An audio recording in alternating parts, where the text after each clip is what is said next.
continuer avec notre enseignement sur les piliers de l'Église. Nous avons vu les 2 derniers mardis. Le pilier est d'abord la parole de Dieu et ensuite l'Esprit de Dieu.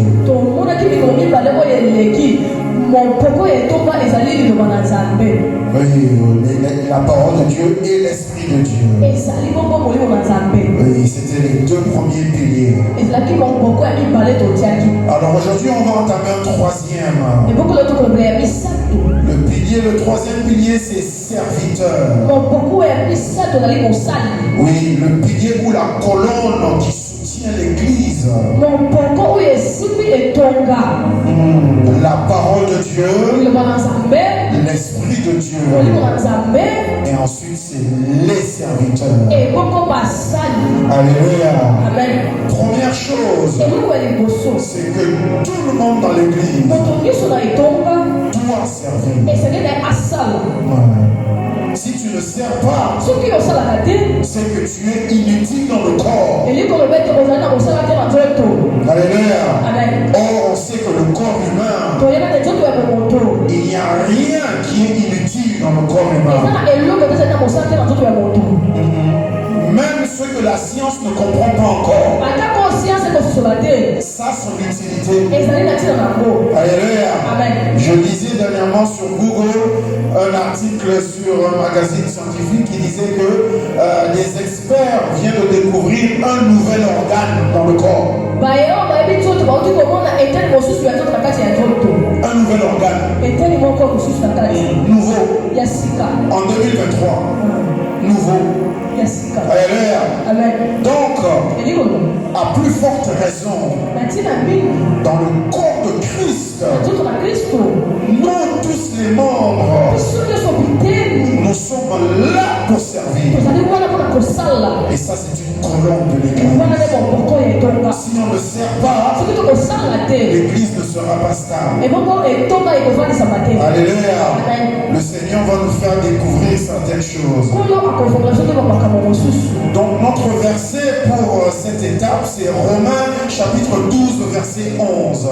Romains chapitre 12 verset 11.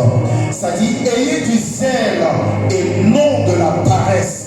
Soyez fervents d'esprit, servez le Seigneur. Amen. Amen. Le Seigneur nous fait comprendre dans le livre de Romains que, étant dans le corps de Christ, c'est-à-dire membre du corps de Christ, oui, tu peux peut-être arriver à l'église tout seul. C'est peut-être ta tante, ton ami, ton cousin, ton oncle qui t'a invité. Mais la Bible nous fait comprendre dans Corinthiens que c'est par l'Esprit Saint que tu as été baptisé dans le corps. Et c'est pas toi qui t'es ajouté au corps. Ton bras n'est pas décidé de devenir jeune encore quelques années après ta naissance. Non,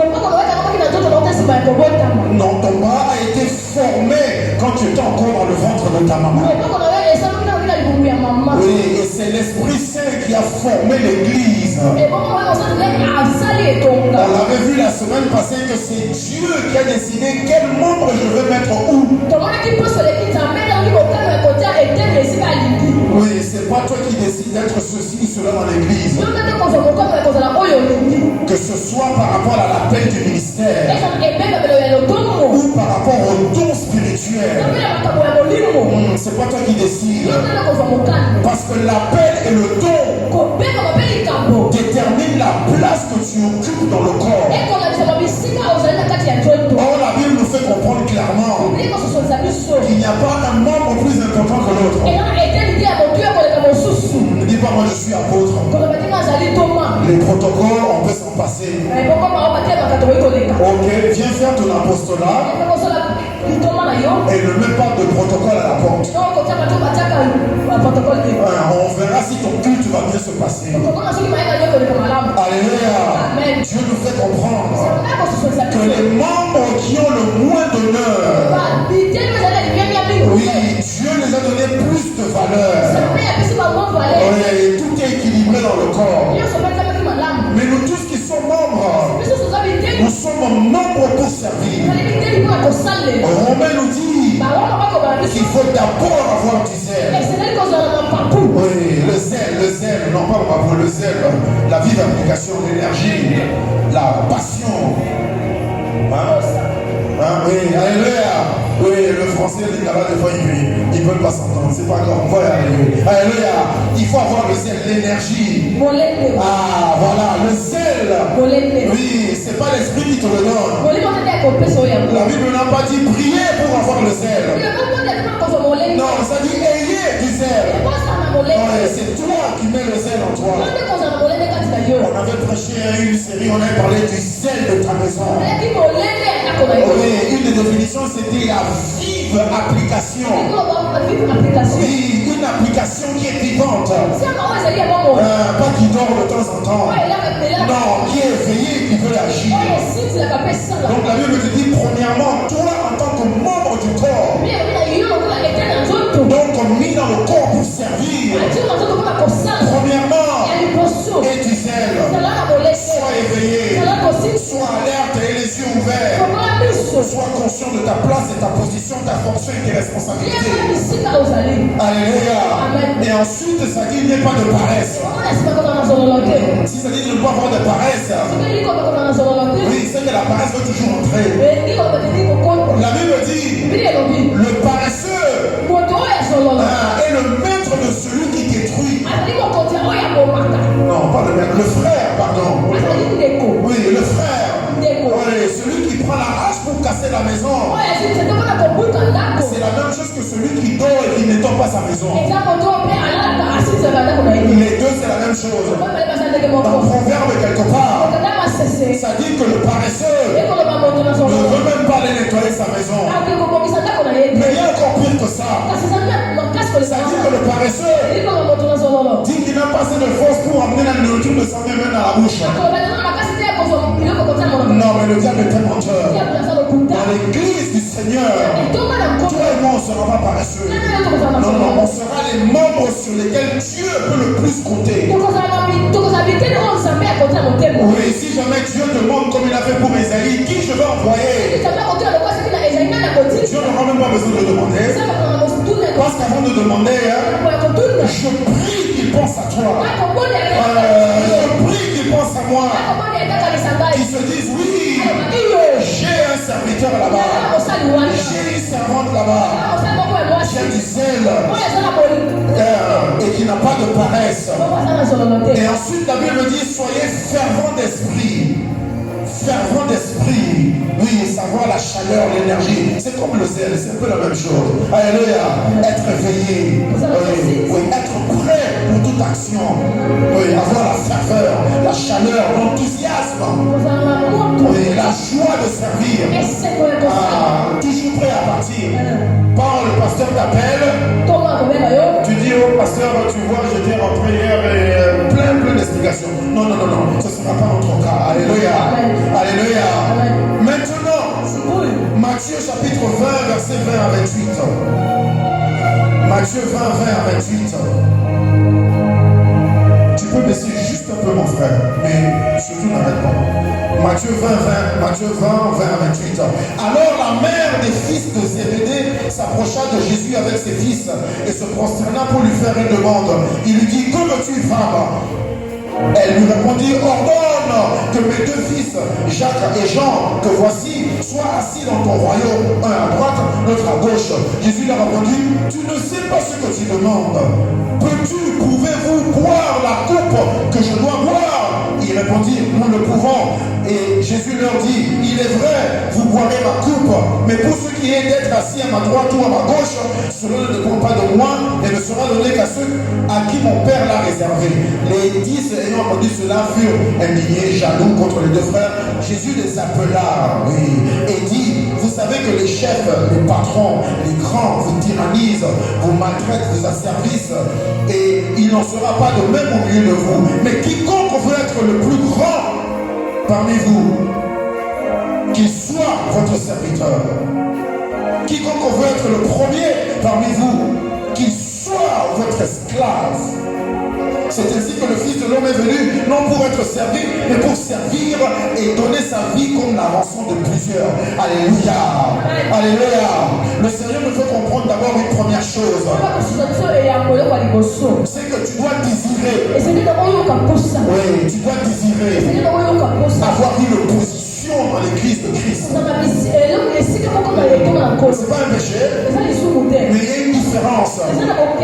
Désirer une position doit être avec le but de mieux servir. Oui, et non pas d'être le plus grand. La mère de Jacques et Jean, France, pour régner dans le royaume des cieux, tu dois boire la coupe de la souffrance. Pour servir dans le royaume de Dieu, tu dois boire la coupe de souffrance. Alléluia. Alléluia. Jésus a dit à la dame, est-ce que vous pouvez boire la coupe que je vais boire? Oui, Jésus qui a été appelé à être le premier-né d'entre les morts. Oui, un titre qu'il n'avait pas avant. Alléluia. Oui, c'est un titre qu'il n'avait pas avant. Il était le Tout-Puissant, le Fils de Dieu. Il a toujours été la parole, mais il n'était pas le premier-né d'entre les morts. Et qu'est-ce que ça veut dire là? Est-ce que Jésus-Christ cherchait un nouveau titre? Non, Jésus-Christ te cherchait toi. Oui, c'est en t'ayant toi que ce titre-là a été ajouté. Le titre n'a rien changé en sa nature. Le titre, c'est simplement pour montrer le nouveau mandat qu'il a de te sauver toi. Alléluia. Mais pour y arriver, il fallait boire la coupe. Et on sait que Jésus a demandé 3 fois au Père. N'est-ce pas possible que je fasse ce que tu me demandes sans que je n'ai à boire cette coupe? Mais ce n'est pas possible. Dieu te dit de la même façon. Puisque tu fais tout comme ton Christ, ton Seigneur. Servir dans l'église, ce n'est pas avoir un poste, un grade ou une responsabilité. Servir dans l'église, c'est boire la coupe de la souffrance. Si tu penses qu'à l'église, j'aurai un grade, une responsabilité, oui, on viendra me servir, on portera ma Bible, on arrangera mon siège. Et bien Dieu te dit à toi et à moi, comme il a dit à la mère des Zébédée, tu n'as rien compris. Oh, parce que pour le servir, c'est souffrir pour lui. Alléluia. Je ne veux pas passer beaucoup de temps, il y a vraiment beaucoup à couvrir. Alléluia. Acte chapitre 9 verset 15 à 16. Acte chapitre 9 verset 15 à 16. Juste un petit mot sur le Matthieu 20 à 28. Alors premièrement, ce que Jésus a fait comprendre à la mère des Zébédée, c'est que tu dois demander la souffrance et non le règne.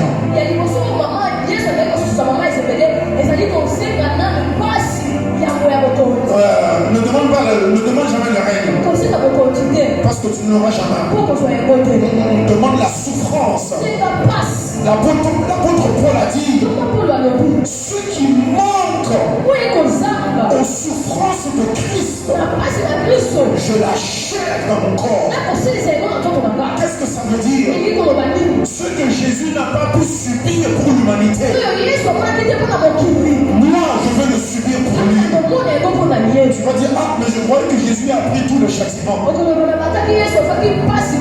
toute la souffrance. Oui, c'est vrai, il l'a fait, mais Jésus n'a pas porté toute la souffrance du témoignage à tous les peuples. Jésus n'a pas évangélisé aux non-juifs, encore moins à un Congolais, encore moins à un Congolais. Il y a une souffrance qui est attachée à évangéliser un Congolais. Il y a une souffrance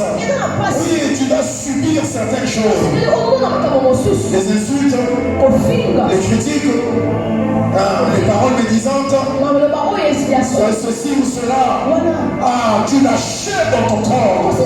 Oui, il y a une souffrance qui est liée à aller évangéliser, par exemple, les bouddhistes.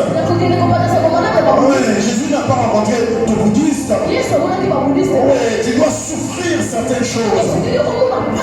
La patience, l'humilité, l'amour dans le cœur.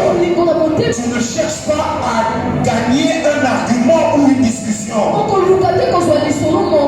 tu cherches à gagner le cœur.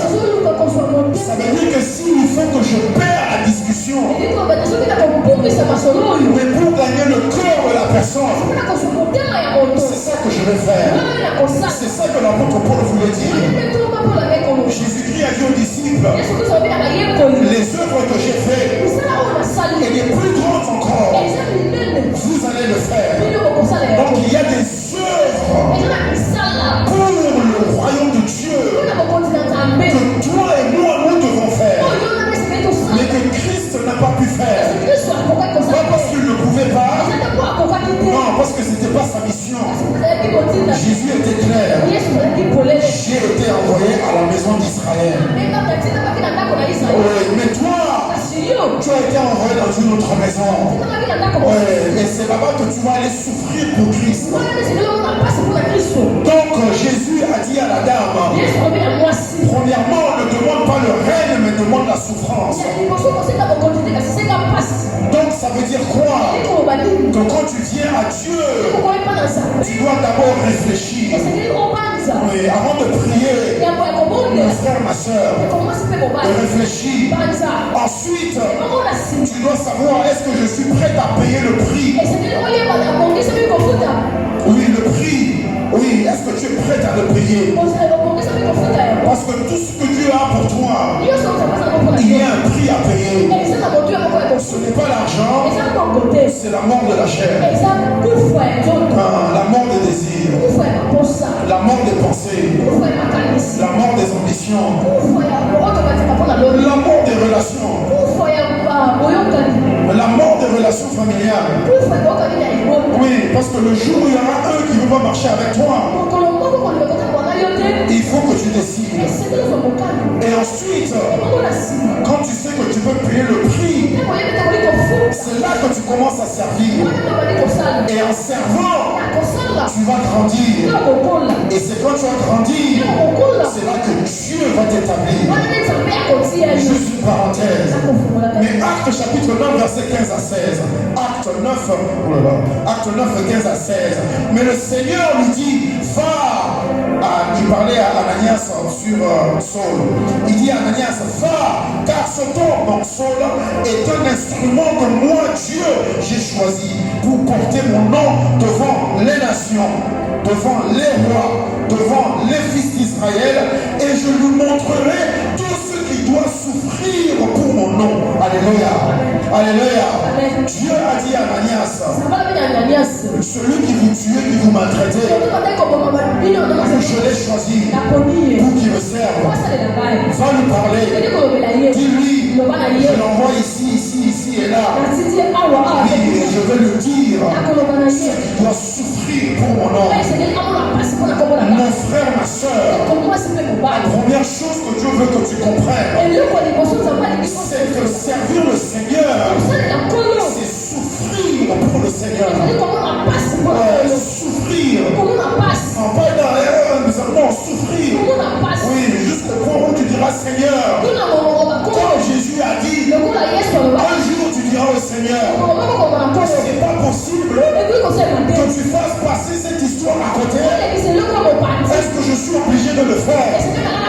Oui, si tu n'es pas encore arrivé à ce point-là, sache qu'il arrive. Parce que l'apôtre Paul a dit, vous n'avez pas encore lutté jusqu'au sang contre le péché. Ça veut dire quoi, lutter jusqu'au sang? Ça veut dire jusqu'à la mort. La mort de quoi? La mort de soi. La mort de son passé. La mort de l'avenir qu'on désire pour soi. Alléluia. C'est pas un message triste. C'est pas un message triste. ezali On parle de souffrir maintenant. Mais vous allez voir, on va terminer avec la joie. Oh, mais avec le Seigneur, tout commence par la souffrance. Oui, parce que depuis que Dieu a créé l'homme, il fait que souffrir dans son cœur. Tous les jours, il est blessé. Tous les jours, il est trahi. Tous les jours, il est oublié. Mais il ne s'arrête pas. Il continue à te poursuivre. Il y a une chanson en anglais qui dit Your love, your grace is running me down. Vous la connaissez? Une chanson qui dit en fait la grâce de Dieu te court après. Oui, comme quand tu es en train de fuir, la grâce est d'ailleurs toi en train de te suivre. C'est ça que Dieu est en train de faire. Il dit à l'apôtre Paul, tu vas me servir devant les rois, devant les grands, devant les princes. Oui, mais ne pense pas que tu seras accueilli comme un roi. Ne pense pas que tu seras accueilli comme un prince. Il dit à l'apôtre Paul, je t'enverrai jusqu'à Rome devant César. Mais tu n'iras pas avec un cortège royal. Non, tu iras comme prisonnier. Il a dit à Joseph, je t'envoie régner, le soleil et la lune se prosterneront devant toi. Mais ce n'est pas les étoiles qui vont venir te chercher. On va t'amener comme un esclave dans le désert. Il a amené Daniel pour qu'il soit le conseiller spécial de 3 différents empereurs. Oui, mais Daniel a subi le pire des châtiments qu'on peut faire à un homme. Oui, un homme, pas moi tout simplement, un homme, un man. Ah, merci, oui, voilà. On a fait un eunuque. On a fait un eunuque. Un eunuque. Ça veut dire que c'est partie reproductive. Voilà, tout a été coupé. Voilà, c'est ça que Daniel a subi. Donc attention, si tu pries, Seigneur, je veux l'onction, la puissance de Daniel. Je veux avoir les yeux ouverts comme Daniel. Je veux connaître les mystères de l'avenir. Le Seigneur te demande, est-ce que tu es prêt à boire la coupe que Daniel a bu? Alléluia. Mais sache que nous sommes tous appelés à servir. Et le service que tu donnes à Dieu n'est pas le service que tu choisis pour Dieu. La Bible dit, tu es un membre que Dieu a choisi pour un service particulier. Donc, et à ton service est attachée une souffrance. Et ta souffrance, c'est une coupe que tu dois boire. C'est ça qui fait comprendre à l'apôtre Paul. Alléluia. Hébreux chapitre 5, verset 5 à 10. Hébreux 5, 5 à 10. Hébreux 5, 5 à 10. Et Christ ne s'est pas non plus attribué la gloire de devenir souverain sacrificateur, mais il la tient de celui qui a dit, tu es mon fils, je t'ai engendré aujourd'hui, comme il le dit ailleurs, tu es sacrificateur pour toujours, selon l'ordre de Melchizedek. C'est lui, dans les jours de sa chair, ayant présenté avec de grands cris, avec larmes, des prières et des supplications à celui qui pouvait le sauver de la mort, et a été exaucé à cause de sa piété, a appris bien qu'il fut fils, l'obéissance par les choses qu'il a souffertes, et après avoir été élevé à la perfection, il est devenu pour tous ceux qui obéissent l'auteur d'un salut éternel, Dieu l'ayant déclaré souverain sacrificateur selon l'ordre de Melchizedek. Alléluia, alléluia. Oui, ce passage nous fait comprendre 3 choses. D'abord, tu commences à servir. Ça veut dire que tu souffres pour Christ. Et cette souffrance va t'apprendre l'obéissance. L'obéissance avec Dieu, ce n'est pas quand tout va bien. Tout le monde peut obéir. Non, en fait, tout le monde va obéir. Quand tout va bien. Oui, ton frère, ton petit frère, ta petite soeur, elle fera tout ce que tu lui diras. tant que tu attacheras une récompense à ses actions, oui, elle saura que tout va bien. Si je fais ce que Yaya me dit, je mets 5 000 francs. Elle va toujours obéir. Mais la Bible nous fait comprendre que dans le corps de Christ, toi et moi, quand nous sommes membres, tu n'es pas un membre indépendant. Alléluia. Mon frère, baisse juste un peu. Vous n'arrêtez pas, baisse juste un peu. Alléluia. Nous ne sommes pas des membres indépendants du Christ. Oh, je ne veux plus servir au protocole, je vais aller servir maintenant dans la chorale. Non, tu resteras dans le protocole pendant 10 ans. Oui, parce que tu dois. C'est pas très difficile. Parce que tu dois servir pour atteindre l'obéissance. Oui, ton service est accepté quand tu arrives dans l'obéissance. C'est ça que Christ a fait. Le Fils de Dieu, la Bible dit il a toujours été avec lui. Avant le commencement, était la parole. La parole était Dieu. La parole était avec Dieu. Et a toujours été avec lui. Mais la Bible nous fait comprendre que quand cette parole est devenue chère, il fallait apprendre l'obéissance. Oui, parce qu'au ciel, là où était la parole avant le commencement, il n'y avait pas d'opposition. Il n'y avait pas de volonté contraire. Donc l'obéissance n'était même pas mentionnée. Oui, parce que tout était parfait. Mais arrivé sur terre, oui, c'est là que tu as l'opposition. Et Dieu te dit, tu sauras que ton service dans l'église avance. Quand on te commande de faire des choses que tu n'as pas envie de faire. Oh, mon frère, ma soeur, Jésus a dit, je suis venu non pas pour être servi. Celui qui veut être grand doit être l'esclave de tous. Ne blaguez pas avec servir le Seigneur. Ce n'est pas servir le Seigneur. Ce n'est pas une affaire de petit enfant. Oui, c'est pour ça que l'apôtre Paul a dit, ne donne pas des responsabilités à un nouveau converti. Il faut d'abord l'éprouver. Il faut le tester. Voir s'il a la force de pouvoir porter la charge.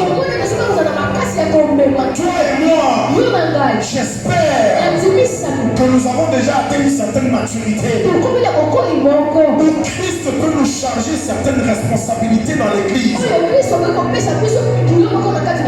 Quand tu commences à servir, dis-toi ceci, je commence à souffrir. Alléluia. C'est pas pour ton plaisir. Ce que tu fais, c'est pour les autres. Ce n'est pas pour toi. Tu ne cherches pas ton intérêt. Tu ne cherches pas ton réconfort. Tu cherches la joie des autres. Alléluia. Donc la Bible nous dit que la souffrance commence d'abord par le service. Et ensuite ça t'amène à l'obéissance. Oui, tu sauras c'est quoi l'obéissance après avoir souffert en servant. L'apôtre Pierre a dit il vaut mieux souffrir en faisant la volonté de Dieu. Oui, souffrir pour Christ, c'est faire sa volonté malgré soi. J'ai mal, je veux le servir. J'ai pas envie, je veux le servir. Je suis fatigué, je veux le servir. Il me reste un peu comme ça, je veux le servir avec. Alléluia. Et c'est ton obéissance qui t'amènera à la perfection. Oui, la Bible dit qu'une fois que Jésus a pris l'obéissance, c'est ensuite qu'il a été élevé au rang de souverain sacrificateur selon l'ordre de Melchizedek. Ce que la mère des Zébédée désirait pour ses fils, c'était ça la marche. Ce que tu désires dans ton cœur pour Christ. Parce que si tu es un membre qui ne désire pas plus de responsabilité et de charge dans l'église de Dieu, fais très attention. Tu as un problème pour l'église. L'apôtre Paul a dit, celui qui désire la charge d'évêque ou de bishop ou de pasteur désire une chose excellente. Si tu n'as pas le désir de faire plus pour Christ dans l'église, tu as un problème. Alléluia. Alléluia. Parce que lorsque tu étais né, si ton corps humain, ton pied droit, si ton pied refusait de grandir avec le reste de ton corps, dis-moi qu'à quoi est-ce que tu allais ressembler? Quand tu refuses de désirer plus pour Christ dans son église, tu restes petit alors que le corps est en train de grandir. Et le poids du corps, tu n'arrives même plus à le porter. Parce que tu n'atteins pas la perfection, tu n'as pas servi, tu n'as pas obéi, mais tu n'es pas parfait. Tu n'es pas parfait. Alléluia. Alléluia. C'est très important. Ensuite, rapidement dans Jacques chapitre 1, verset 2 à 4. Je suis en train d'établir l'ordre de service dans l'église. Ok? J'ai commencé par faire comprendre que servir, c'est souffrir pour Christ. Souffrir pour Christ, ça veut dire. Qu'est-ce que je veux dire? Ça veut dire aller du service de la souffrance à l'obéissance et de l'obéissance à la perfection. Maintenant, dans Jacques chapitre 1, verset 2 à 4. Jacques 1, 2 à 4, ça dit, mes frères, regardez comme un sujet de joie complète les diverses épreuves auxquelles vous pouvez être exposés, sachant que l'épreuve de votre foi produit la patience. Mais il faut que la patience accomplisse parfaitement son œuvre, afin que vous soyez parfaits et accomplis sans faillite de rien. Alléluia. Alléluia. Très très important. Très très important. Lorsque tu souffres pour Christ, tu dois savoir une chose. Oui, il y a l'obéissance que tu vas apprendre. Il y a la perfection ou la maturité que tu vas atteindre. Mais la première partie, en fait, ta récompense, c'est la joie. Oh, alléluia mon frère, ma soeur. Alléluia mon frère, ma soeur. Souffrir pour Christ, c'est souffrir pour avoir la joie. Alléluia. Donc lorsque tu es en train de servir le Seigneur, tu dois le faire avec un cœur joyeux. J'ai expliqué plusieurs fois que la joie de l'Éternel, ce n'est pas rire et être souriant, c'est pas ça. Non, c'est un effet, oui, mais c'est pas ça. La joie de l'Éternel, c'est lorsque tu connais la vérité des promesses de l'Éternel. Et ce que tu traverses, tu sais comment est-ce que ça va finir. Oui, et ça te rend joyeux. Oui, mais il y a encore un aspect plus important. C'est que tu comprends ce que Jacques est en train de dire. L'épreuve que tu traverses est en train de te former. Oh, c'est Job qui a dit que lorsqu'il me met dans le feu, je sais que je sortirai comme de l'or pur. Alléluia mon frère, ma soeur. Désir de souffrir pour Christ. Désir de souffrir pour Christ. C'est le seul moyen que tu puisses atteindre le règne qu'il a réservé pour toi. Il n'y a pas une autre voie. Si Jésus, le Fils de Dieu, celui en qui Dieu a mis toute son affection, celui qui a toujours été avec Dieu, il a demandé à son Père, est-ce que tu ne peux pas enlever cette coupe? Dieu a dit non. Qu'est-ce que tu penses que Dieu te dira? Qu'est-ce que tu penses que Dieu te dira? Oh non, moi je ne vais pas à l'église. Ces jours-ci, je n'ai pas le temps. Tu restes bébé pendant que le corps est en train de grandir. Et un jour, on te dira de rester derrière parce que tu n'arrives pas à porter la charge. Jésus a dit faites attention. Il y a des promis les derniers. Oh mon frère, ma soeur, je te supplie par la grâce de Dieu, tu as bien commencé. Que ceux qui sont venus après toi, qui ne te dépassent pas. On n'est pas en train de faire la course les uns contre les autres. Non, tu fais la course avec toi-même. Oui, parce que la course que Dieu a mis devant toi, il n'y a que toi. Il n'y a personne d'autre. Mais tu dois atteindre ton but. Donc pendant que tu sers, pendant que tu souffres, pendant que tu obéis, la transformation que l'épreuve est en train de faire dans ta vie produit la joie parce que tu comprends le processus de l'éternel. La Bible dit que le creuset c'est pour l'argent. Oui, le creuset c'est un trou qu'on fait pour mettre le feu et purifier l'habitat. Oui, on fait ça pour l'argent et pour l'or. Mais Proverbe dit celui qui éprouve le cœur, c'est Dieu. Qu'est-ce que ça veut dire? Le forgeron va mettre le métal dans le feu. Le menuisier va couper le bois avec la scie. Mais Dieu va prendre ton cœur. Ce que le forgeron fait avec le métal dans le feu, Dieu va le faire avec ton cœur. Il mettra ton cœur dans le feu. Tu vas crier, supplier, dire pardon, arrête. Je ne veux pas rester ici. Mais c'est le seul moyen pour que tu puisses atteindre le règne que Dieu a réservé pour toi. Jésus a fait comprendre à la mère de Zébédée que c'est Dieu qui réserve le règne pour la personne. Ce n'est même pas Jésus lui-même, mais ce règne est réservé. Cette place à côté de Christ, sur lequel Dieu a écrit ton nom, le seul moyen pour que tu puisses l'atteindre, c'est que Dieu prenne ton cœur comme un forgeron prend le métal et qu'il le fasse entrer dans le feu. On reste dans le feu là. On continue à le servir.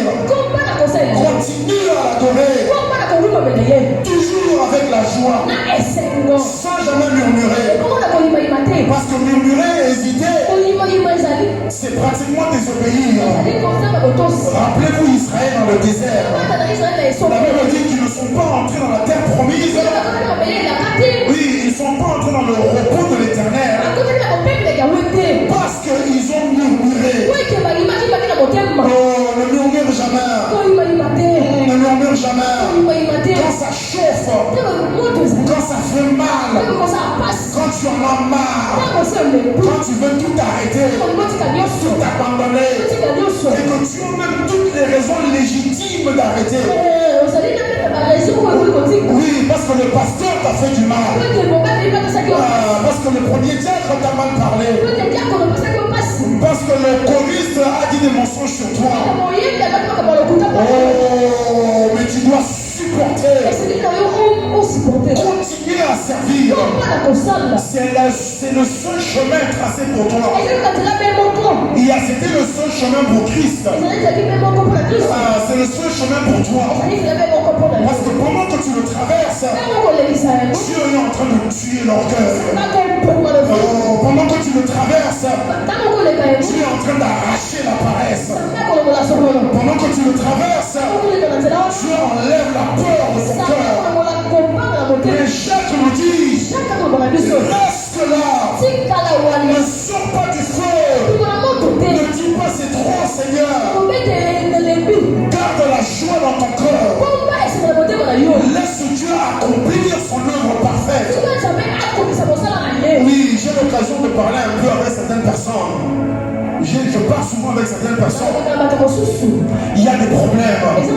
Il y a des difficultés. Vous savez quoi? Nous tous avons des difficultés. Moi j'en ai beaucoup. Toi tu en as beaucoup. Nous tous on en a beaucoup. Mais reste là où Dieu t'a placé.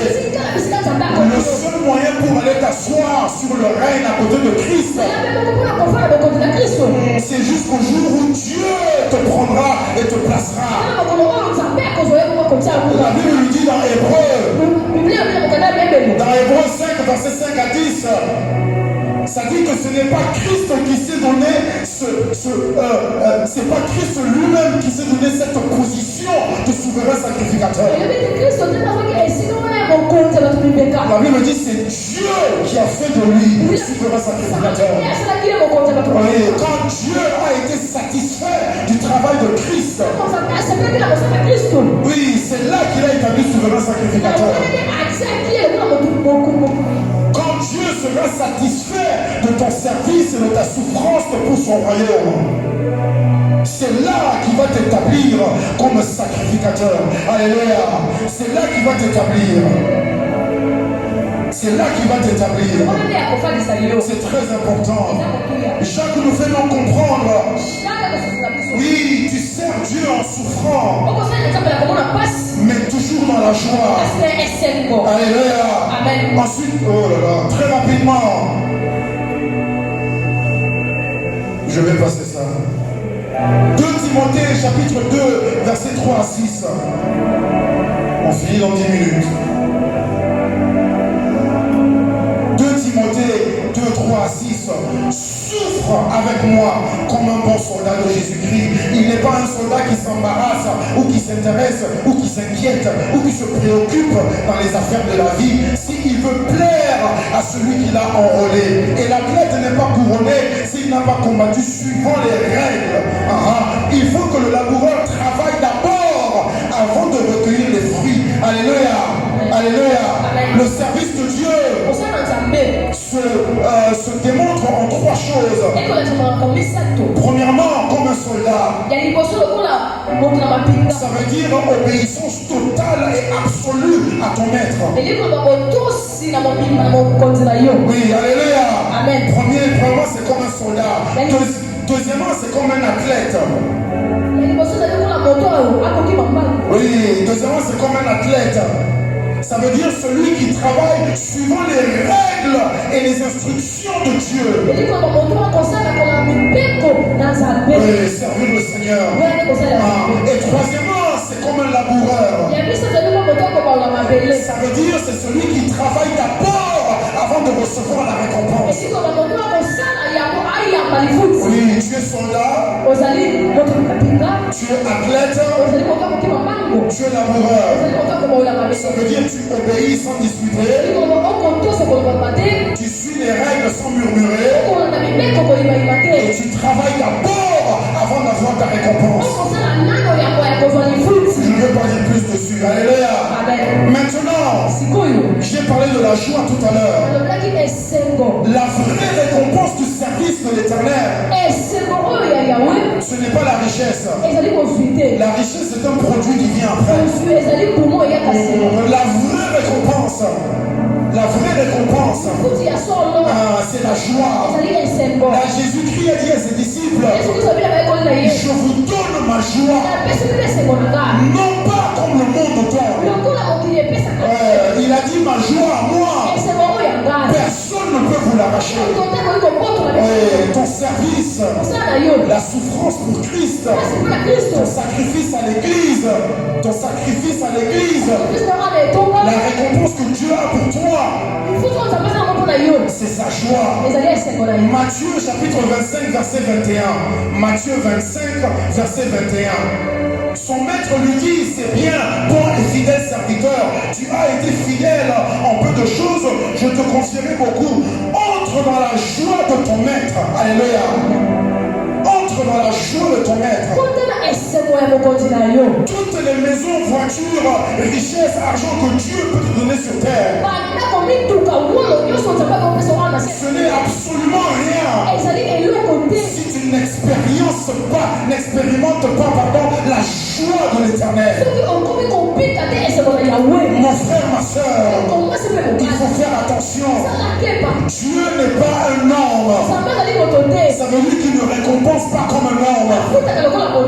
Ce que Dieu nous donne sur terre, ce n'est quand tu prends un médicament, on parle des effets secondaires. Ce n'est qu'une bénédiction secondaire. Oui, la maison, la voiture. voiture, l'argent, tout ça, ce sont des bénédictions secondaires. La bénédiction primaire, c'est ce qu'on a vu, je crois c'était jeudi ou dimanche. Les richesses véritables. Oui, les richesses spirituelles. Et au travail, au service, à la souffrance pour Christ. Oui, la plus grande récompense, c'est la joie de ton maître. Oh, mais c'est quoi cette joie-là? Jean chapitre 14, verset 1 à 4. Jean 14, 1 à 4. Que votre cœur ne se trouble pas. Croyez en Dieu, croyez en moi. Il y a plusieurs demeures dans la maison de mon Père. Si cela n'était pas le cas, je vous l'aurais dit. Je vais vous préparer une place. Et lorsque je m'en serai allé et que je vous aurai préparé une place, je reviendrai et je vous prendrai avec moi afin que là où je suis, vous y soyez aussi. Vous savez où je vais et vous en savez le chemin. Alléluia. Alléluia, mon frère, ma soeur. Le Seigneur te fait comprendre qu'il n'y a rien de plus merveilleux si ce n'est que d'être avec ton maître et ton créateur. L'apôtre Paul nous fait comprendre dans Corinthiens chapitre 15, je crois. Oui, c'est un très bon chapitre qui parle de la mort. Il nous dit être absent dans le corps. Oui, c'est être présent avec le Seigneur. Oh, ta destination finale, ta raison d'exister, ce n'est pas d'adorer le Seigneur. Non, c'est pas d'adorer le Seigneur. Dieu ne t'a pas créé pour que tu l'adores. Dieu t'a créé pour qu'il puisse passer du temps avec toi. Tu es à son image. Tu es Dieu dans une autre dimension. Oui, Dieu est Dieu dans la dimension spirituelle. Toi, tu es Dieu dans la dimension naturelle. Donc Dieu veut venir te parler à toi comme un ami veut parler à son ami. Et c'est ça la joie de l'éternel. Et c'est ça ta joie. Pourquoi c'est ta joie? Parce que tu te retrouves dans le but pour lequel Dieu t'a créé.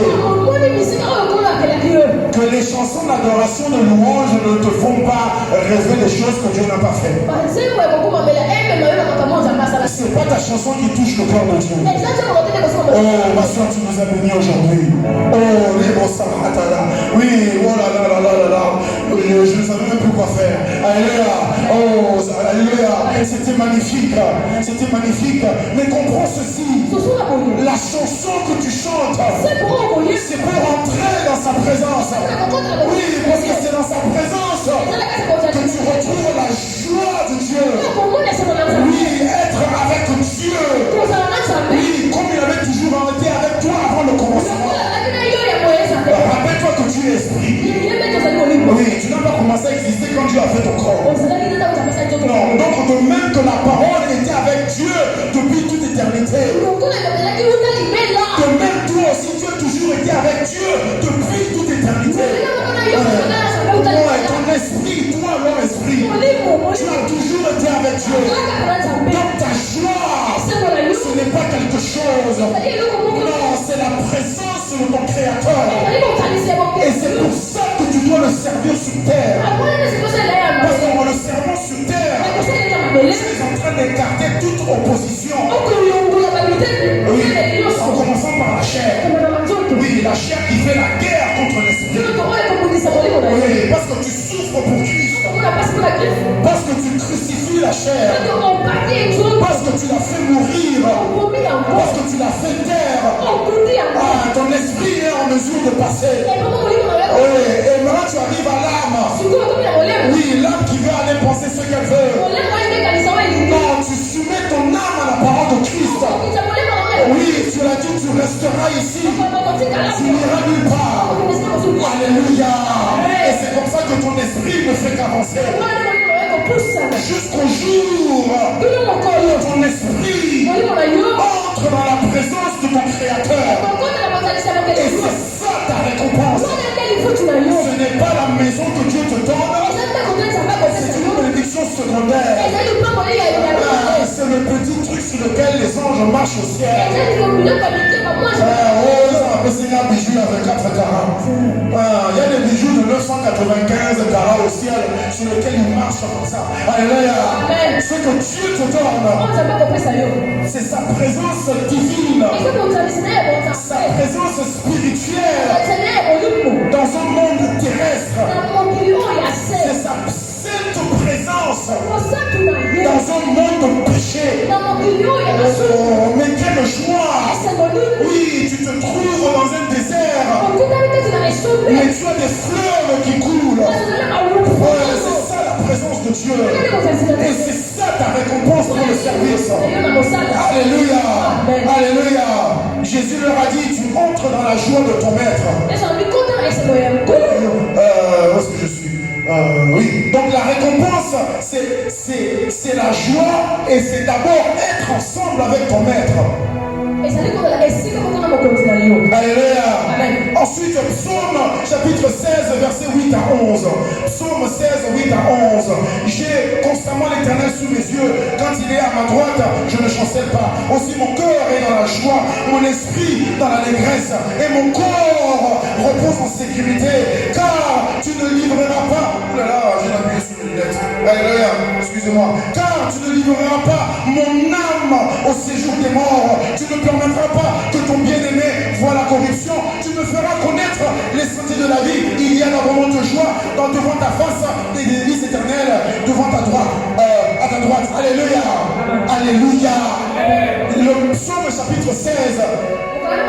C'était la prière de Christ. Il priait pourquoi?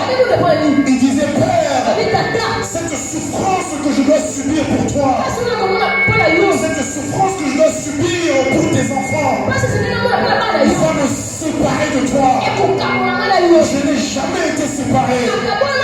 Mais voici mon espérance. C'est pas que tu me donnes plus de pouvoir.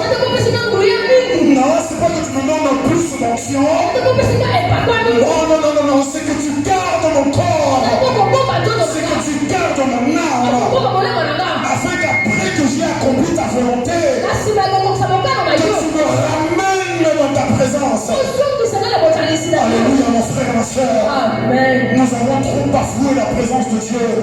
Oui, quand on vient chanter à l'église, tout le monde marche n'importe comment. Quand on entend la chanson, les gens passent, les gens font je ne sais pas quoi. Oui, les gens font n'importe quoi.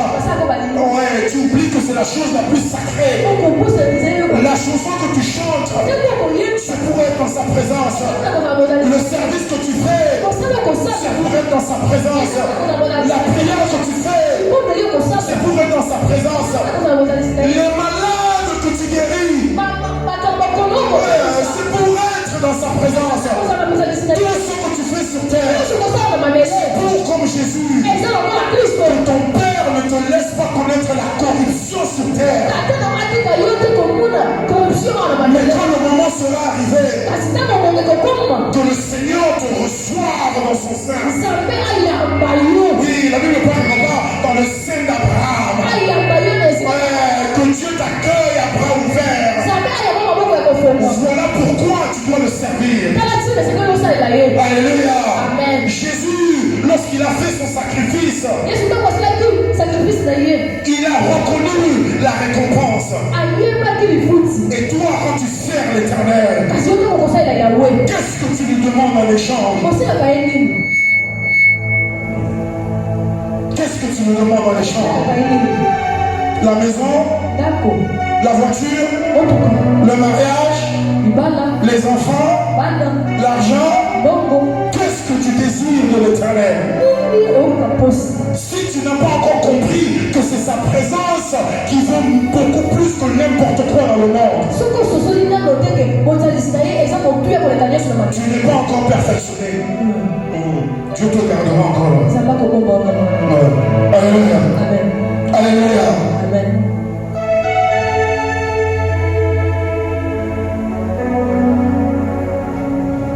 Alléluia. Amen. J'ai pas le temps de couvrir tout ça. La joie de l'Éternel. Voilà pourquoi je le sers. Je dois être avec Dieu. Avant que je n'arrive au ciel, avant que je ne quitte ce monde après les longues années de vie sur terre,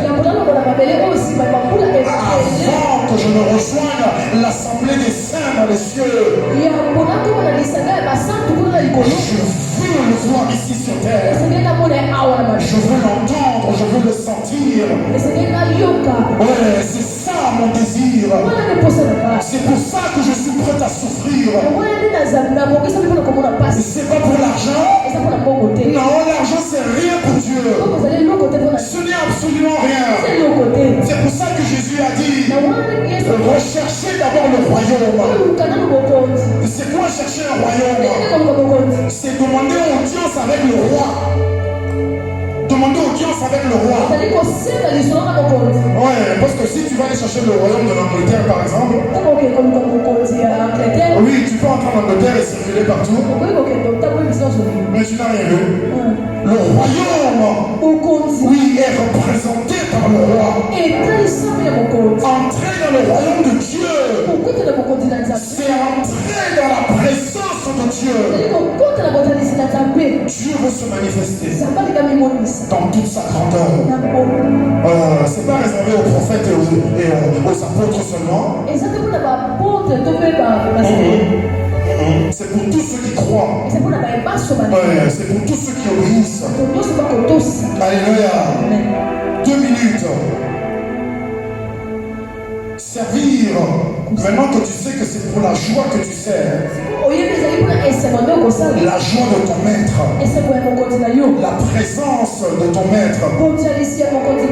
Que ton maître soit en ta présence. Et que toi tu sois en présence de ton maître. Jésus leur a dit, je m'en vais vous préparer une place. Pour que vous allez rester là-bas seul. Non, pour que vous et moi nous soyons ensemble. Dieu n'aime pas la séparation. Il a même fait comprendre avec le divorce. On sait que ça peut arriver, mais Dieu, la Bible dit Dieu déteste le divorce. Il déteste quand une alliance est rompue. Parce qu'il n'y a rien qui le fait plus mal que ça. Alléluia. Alléluia. Dieu veut être avec toi. Oui, mais est-ce que toi tu veux être avec lui?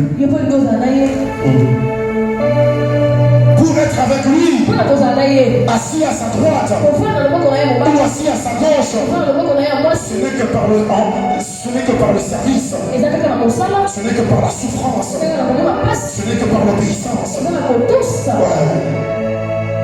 Pas d'autre chemin. Le seul chemin. Voilà pourquoi la présence de Dieu dans l'église de Dieu n'est pas aussi forte qu'elle devrait être. Parce que beaucoup ne veulent pas servir. Beaucoup ne veulent pas souffrir. Beaucoup ne veulent pas obéir. Dieu dit, tu fais pas ça, je ne peux pas venir à toi. Tu ne peux pas venir à moi. Venir à moi comment? Il y a une dimension de la présence de Dieu. Des joies éternelles. Abondante joie.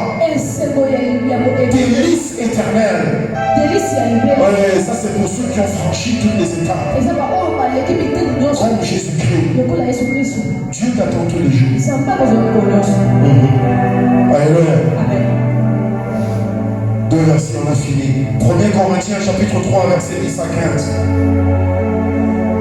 1 Corinthiens 3, 10 à 15. Selon la grâce de Dieu qui m'a été donnée, j'ai posé le fondement comme un sage architecte et un autre a bâti dessus. Mais que chacun prenne garde à la manière dont il bâtit dessus. Le Seigneur veut simplement dire que quand tu le sers, tu es en train de bâtir une œuvre dans son église. Mais il faut faire attention. Parce qu'il faut bâtir une œuvre qui a une qualité. L'apôtre Paul a dit, tu dois bâtir avec des objets précieux. Oui, pas avec du bois, pas avec des herbes. Pas avec des herbes. Les herbes. Il a dit avec des pierres précieuses. Parce qu'il y aura une épreuve qui viendra. Et ce sera le feu. Quand le feu vient sur le bois, ça consomme le bois. Dans ce passage, l'apôtre Paul a dit, tu seras sauvé, mais tes œuvres seront détruites. Oh, toi et moi, en 2023, nous allons servir le Seigneur. Nous allons obéir le Seigneur. Nous allons souffrir pour Christ. Comme un bon soldat, comme un bon athlète, comme un bon ouvrier. Et nous allons bâtir avec des objets précieux. Et dernier passage, Hébreux chapitre 6, versets 10 à 12. Hébreux 6, 10 à 12. Car Dieu n'est pas injuste pour oublier votre travail et l'amour que vous avez montré pour son nom, ayant rendu et rendant encore des services aux saints. Nous désirons que chacun de vous montre le même zèle pour conserver jusqu'à la fin une pleine espérance, en sorte que vous ne vous relâchiez point et que vous imitiez ceux qui par la foi et la persévérance ont obtenu ou hérité les promesses. Alléluia. Amen. Alléluia. Amen.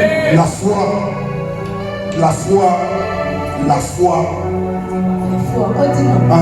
et la persévérance. Voilà ce dont toi et moi nous avons besoin. Comme membre du corps de Christ. Comme serviteur de Jésus-Christ. Oui, la semaine prochaine on parlera des ministres de Christ. Mais avant de devenir ministre de Christ, tu dois d'abord avoir été serviteur de Christ. Parce qu'avant que Jésus ne soit le souverain sacrificateur selon l'ordre de Melchizedek, il était d'abord serviteur de Dieu. Alléluia. On va se mettre debout.